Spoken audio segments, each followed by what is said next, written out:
اور کاش तुम उस वक्त की कैफियत देखो जब फरिश्ते काफिरों की जानें निकालते हैं कि उनके चेहरों और पीठों पर मारते जाते हैं और कहते हैं अब आग के अजाब का मजा चखो। ये उन अमाल की सजा है जो तुम्हारे हाथों ने आगे भेजी हैं। और ये जान रखो कि अल्लाह बंदों पर जुल्म नहीं करता।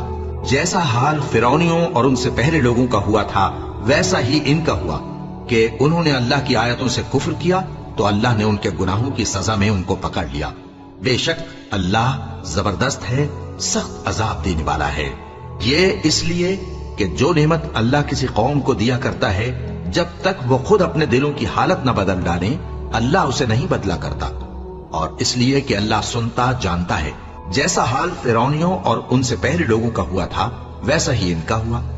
उन्होंने अपने परवरदिगार की आयतों को झुटलाया तो हमने उनको उनके गुनाहों के सबब हलाक कर डाला और फिरौनियों को डुबो दिया और वो सब जालिम थे।